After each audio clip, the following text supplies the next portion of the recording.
Music is very special to me. It always has been. I am an avid music listener. Music has been there for me from the moment I was born, and it's probably going to be there for me until the time I draw my final breath. And honestly, having a CD collection is one of those ways where I feel like I'm personally engaging with music. And I bought an iPod recently.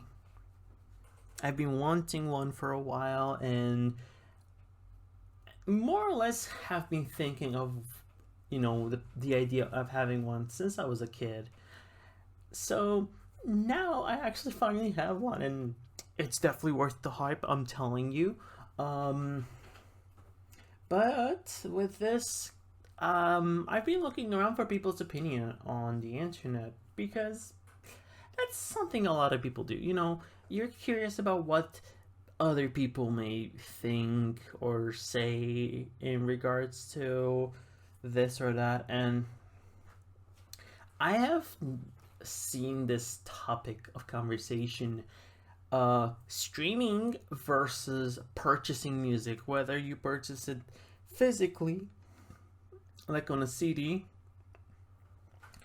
or digitally on iTunes or Bandcamp, or there was another one where you can buy FLAC, I think it's Cubos or something like that. I'm not sure. But there was a huge point of debate. There were people who were all for streaming and they were saying, why would you waste your money buying music when you can pay $10 and have access to all music in the world? And on the other side, there were people who were like, I'm never going to pay for a streaming service because I don't have my music, and what if they take music away from us, like with movie services? And honestly, I feel like I'm kind of like right smack dab in the middle of personally. And I personally think that unlike movie streaming services or TV show like, HBO Max or Netflix or Disney Plus, where yes, you're like very likely to lose content and the subscription you're paying for is not worth it. I think that unlike those, paying for a music subscription service is actually worth it. And there's at least some caveats I have personally. I think that my approach to it is I like convenience, but I am also of the side of ownership is cool, not only because you have access to something anytime, but it's also the idea of supporting the artist in some cases, but it's also, and I think this is the most important part for me, even more so than with video games or even with movies. It's the attachment you have to the things you own. Like, I think this is why I do both. I pay for a subscription service, but I also buy music I like, especially if I find it for cheap. Um, because the problem is that streaming services have created a huge problem of people seeing music more and more as, you know, just a digestible thing, a thing that you just indulge in, and that's all, and not as art. You know how this meme of media made by makers, it's like spread around. I feel like that's kind of the problem with streaming services. My main criticism is that it does turn um, music into this very disposable feeling kind of thing, which it isn't. It's kind of like the best way I could describe it to someone who, may not see it as such is imagine having, like, imagine, let's go back 10 years or 15 or whatever, back when TV was still going on, right? And you got like a 1,000 channel package. How many of those channels would you watch? Maybe 3, 5. You would care about those. Anything else would be just, it exists, it's an option, but you wouldn't really give a shit about it. And as a result, many people at the time, especially, if they had a show they really liked, they would buy it on DVD, right? Why would they buy it on DVD? Because, wow, having 1,000 channels, it's cool, it's fine, it's nice. Having the convenience and the showing how much you like a show by buying like a DVD with certain episodes or buying a movie or whatever, it adds this convenience of having access to it at all times, but it adds this attachment of, I like this so much, I actually bought this. It's more than just a thing I watch now and just don't care about it tomorrow, I forget about it. It's something that actually you want to know you have enjoyed and you want to enjoy some more, or something you want to get into. At least that's kind of the main criticism I have about streaming services, is that the attachment that you get from buying something, whether it's physical or even digital, just isn't really there. And some people may say, well, I don't care about that, I want convenience. And again, that's fair. Then if you don't really care about having a collection, if you don't care about the attachment stuff and you just want to enjoy music, then guess what? That's why streaming services exist. And that's why I would say streaming services are perfect for you. It's kind of like, for example, if you want to pirate a lot of music, or if you're going to stream it, it's kind of the same idea. It's, you just want to have access to as much music as possible, which is completely valid. This is not me trying to put down anyone who prefers, Spotify or Apple Music or Tidal or whatever over buying physically. I'm not going there. What I'm trying to say is that I understand why some people actually use those streaming services. Some people just, this is not even meant to be an insult. Some people just, they want to have access to music they like at any point, and that's very understandable. Meanwhile, some people do want to have this attachment to the music they have, and that's also very valid. That's kind of why I buy music, and I've been buying music on CD. I have a couple vinyls. I don't really know if I'll ever get serious into vinyl, mainly because the entry point is very high for many people, at least in my opinion. Because, you buy a Crossley, you get death threats on the internet if you brag about it. I'm just saying. Okay, I'm exaggerating, but my point is, the entry point for vinyl is way higher than, say, CDs. CDs, you only need just a boombox or a computer with a CD drive. I have a disk drive in my computer. I have an internal one because I do use that a whole bunch. But anyway, going back to the streaming part of the discussion, a lot of people also really like streaming because the truth is about buying stuff from iTunes or CDs or whatever, especially these days, probably less so in the past, probably less so 20, 25 years ago, but more so now. Most people who buy music on CD or vinyl or whatever, who buy music in general, they usually buy things they A, know is good, or B, they have listened to before. And that's kind of a pitfall I fall into also. most of the music I have is music I have either A, listened to before and I know, B, music I at least listen some songs of, or C, music I know I will enjoy due to either A, knowing the artist, B, knowing the genre, C, knowing the time period, or any other factors. And I think this is why I'm on like in the middle point, is because having access to a streaming service helps me kind of open up to more music, because buying music makes you a bit insular, because you're only going to listen to stuff you know is good or stuff people recommend, and you will end up overlooking a lot of really good music.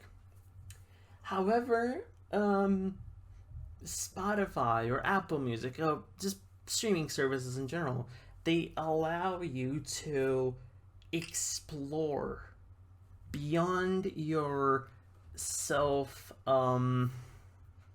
created boundaries. You for example finish up a playlist, you get suggested songs, and sure, not all of those songs are going to be good.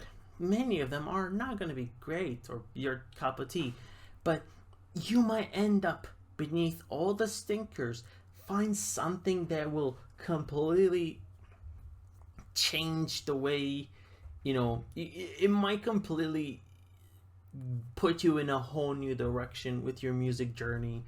And I think that's something that has not been possible prior to the internet as much. Like, sure, you had radio, you had TV, and they helped, but I think that unless you either A, had friends who were deeply into music or communities and such, it wasn't as easy as it is now. Back then, you had to seek it out, or you had to be one of those people who are like seeking it out in particular. Nowadays, you could just easily find whatever you want. And I say since the internet, because this has also become a thing even before streaming services took over. LimeWire and Kaza, kind of like just piracy in general, was a lot of people's first venture into genre exploring, and also streaming music as a whole pretty much originated and is there thanks to piracy. And I would say then stuff like YouTube also accelerated the process, because there's so much music I personally got into thanks to YouTube. The internet in general, the word of mouth is going to reach more and more people by day, to the point where you wouldn't have a hard time getting into a music community anymore compared to 40, 50 years ago, where if you were in a small town or whatever, you were kind of fucked. Nowadays, you can go on the internet and you can end up having arguments with people over the same 12 albums, because a lot of music communities tend to circle around the same few albums for years at a time, and they have a hard time letting go. Like, I remember years ago in like the mid 2010s, everyone was talking about Death Grips, and even like the Life of Pablo era Kanye and stuff like that. I don't know what they're talking about now, but it's like music circles have unfortunately also gotten way more insular because of that. But there's still a lot of communities that help you explore your preferences and venture out of your comfort zone way more. And I do think ultimately streaming helped that even more, because there are a lot of albums that you don't have access to physically or digitally or both. There's some music that you could get physically, but it would be extremely expensive because there's so few copies. Like, I love Blonde by Frank Ocean. It's a really good album. Really speaks to me on a personal level. But it's an album that, as much as I would love to have a physical copy of, I know I will never get one because I'm not going to spend hundreds of bucks on an album. I have like a hard limit on how much an album would I would pay, how much I would pay for an album, and I'm not going to spend that much. I think that's also like a reason why I'm not getting into vinyl, because vinyls tend to be way more expensive, and not only is the entry point harder to get to, but it I think that convenience is also a huge factor. And I know that vinyl isn't a convenience thing. It isn't even a quality thing. Like, CD quality is way better than vinyl. It's not about quality, it's not about convenience. It's kind of the opposite of convenience, because the whole point of vinyl is making it a ritual.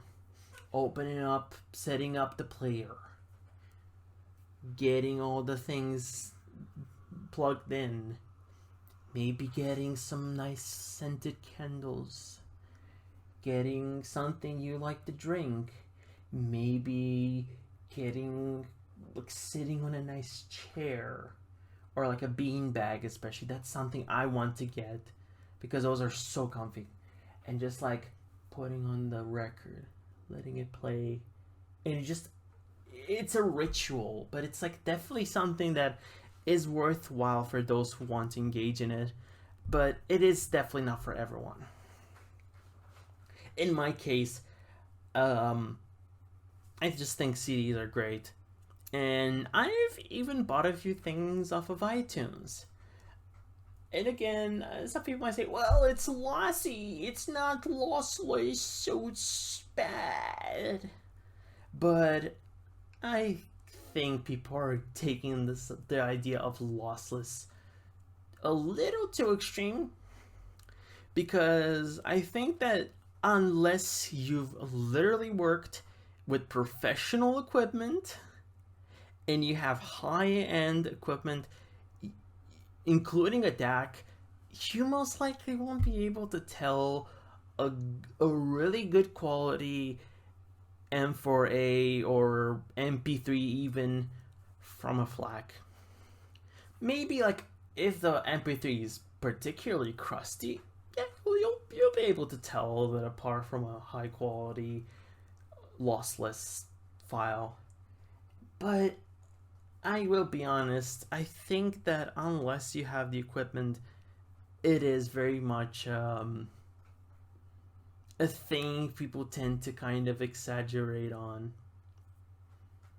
As someone who listens to a lot of music, that's at least my opinion. Some people may have an ear for it and might notice it. It's kind of like with frame rates or like screen refresh rates.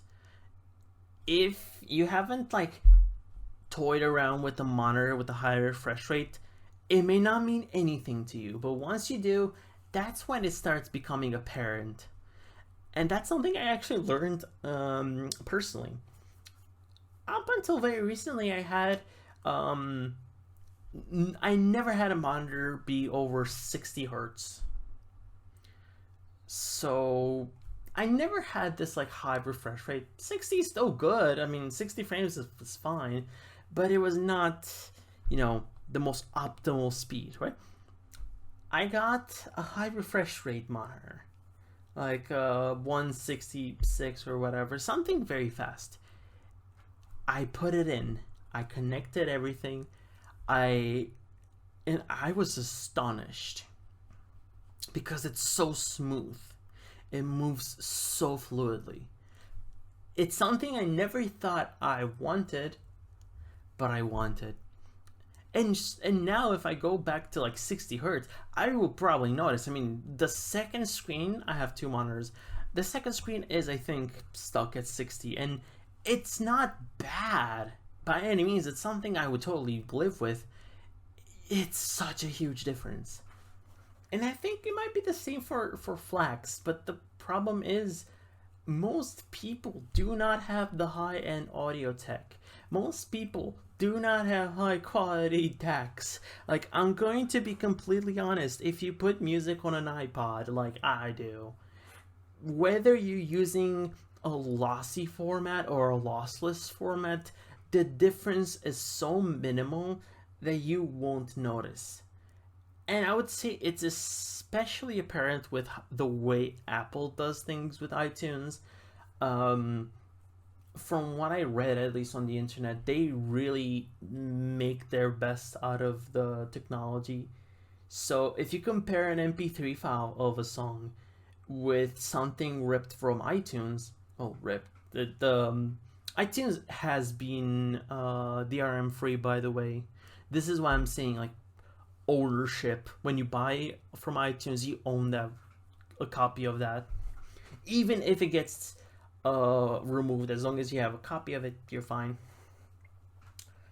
Uh, Point is, I know someone compared it, and the difference between the FLAC and the iTunes rip was fairly minimal. The difference between the iTunes rip and the MP3 was pretty big.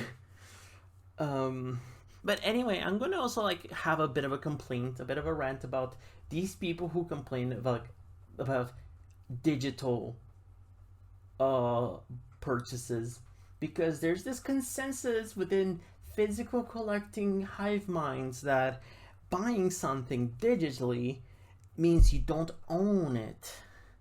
And let me preface this by saying no. A lot of people are looking at what happens with the movie industry, and they think that this happens everywhere. It's not a thing that happens a whole bunch. Like, yes, digital buying movies digitally is actually not worth it, because if a studio wants to pull off one of their movies from a service, they will.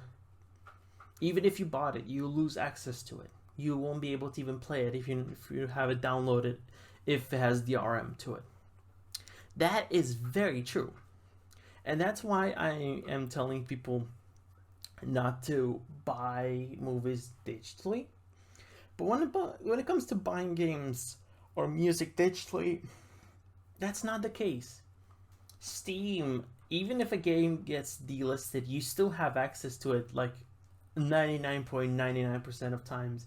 And even in cases like The Crew, it's less of a problem of digital ownership and more of a problem with the game itself, because guess what? The Crew, the people who are talking about digital purchases, The Crew is still paperweight if you own it physically. Whether you own it physically or digitally doesn't change shit. My point is that people should stop fear mongering about digital purchases. Anyway, back to music. I'm gonna talk about music digital purchases. Whether you buy your stuff from iTunes or the other service that has lossless, guess what? Neither one of them have DRM. And it's extremely rare that iTunes or any other service pulls anything down from their storefronts. Most things stay there because most record companies want to provide legal access for listeners. They are assholish about piracy, but they do want people to have means of access for music in any way they can, because it does give them money. Someone pays whatever amount on, I don't know, iTunes, and they get a cut. Someone streams a song, they get a cut. So it's against their own interest to pull things. So that's why you won't see music getting pulled a whole bunch. I'm not saying it never happens. It happens, but it doesn't happen much at all. And that's the thing. There's also the second argument of music is DRM free. iTunes has been DRM free since 2009, I'm pretty sure. So if you buy something from there, as long as you download it locally, they could shut down iTunes the next second after listening to this, and you will still have the album just fine with all the metadata intact and whatnot. The thing is, they are not going to shut down iTunes anytime soon. Sure, they have discontinued the iPod and they're pushing for Apple Music, and they have discontinued the original iTunes app. That is very true. There's no denial about that, and denying it is just basically just falsehoods. But it's not going to go away. People still buy music on iTunes. People still care about iTunes. And I'm not just talking about old people or people who, you know, have bought music, or even people who collect music or whatever. I'm even talking about like people younger than me. And to give them credit where credit is due, I think stan culture, stans in general, are also helping iTunes a lot, because there's this principle, which is true. Buying an album on iTunes helps an artist way more than streaming when it comes to like individually, because from what I know, in order to count as a sale in the charts or whatever, an album has to be, or a song has to be streamed a certain number of times. And it's a pretty huge number of times. Something that it would take a person like at least a day per song. However, buying the album off of iTunes, sure, it's $10. In some places it's cheaper, you know, but the artist not only gets more of a cut, but also it counts as a purchase. It's the equivalent of thousands of streams just by buying an album. And guess what? You will have unlimited access to it. Ain't that great? You support your artist. You help them with charts, and you have a copy of their stuff. You can, of course, you can buy a physical copy too. I mean, that's also going to help them immensely. But regardless, it's a win-win-win thing. And yeah, I think that iTunes have kind of like thanks to, you know, stan culture, has still managed to exist.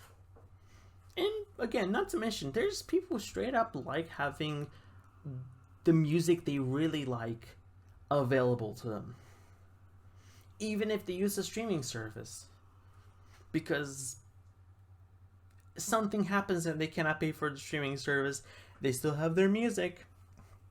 Or I don't know, just anything could happen. I will be honest though, I don't think streaming services will be going anywhere anytime soon. Movie or film or shows like stuff like Netflix or HBO Max or Disney, yeah, they're probably going to end up as package deals where you have to spend, instead of spending 15-20 per, you would have to buy it in packages of 50, like with TV channels. Spend 50 and you get like 3 of them. But I don't think that's ever going to happen with music, because the difference between a streaming service for TV shows and movies and a streaming service for your music, the music one is actually worth your money as opposed to the movies one. I've been using Spotify for 6 years at this point, and I don't think I'm gonna stop using it. I'm thinking of potentially moving to Apple Music in the future, but other than that, I still think I will keep streaming for the foreseeable future while also buying music on CD and on iTunes. And I think personally, if you care about your music and care about ownership, that's probably the best way around it. Because you can still explore new music, you can still get into new music, you can still have access to the music you love, but you also can buy the music you love and get a special sort of attachment. Because let's be real, um, there's also the idea of, well, you probably know the first CD you bought. You most likely don't know the first song you streamed. Ironically enough, it's kind of like I do remember what I streamed, what I bought Spotify for, but I don't think I remember the first song I listened on Spotify. Either way, the point is, I think the side that is dismissing streaming may not have the best points ever when it comes to exploring more, but also the part that says, well, buying music is pointless and stupid, should maybe try to reevaluate things. Maybe they should buy an album and kind of like try to like see how it feels. Because something I have noticed from personal experience, there's many people who never cared about buying albums or owning something, and when they end up doing it, they kind of end up realizing why people collect things, why people buy music, why people buy movies. They kind of realize this is why people do this. Even if they don't end up doing it themselves, it gives them a better understanding. And I think that probably that's, you know, it's always good. Anyway, I think I'm going to end it here because I could stretch it for like hours.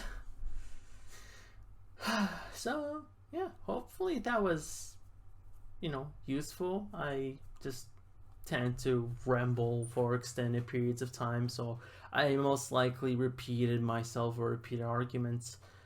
So, apologies for that, but hopefully I'm pleasant enough to listen to. So, yeah,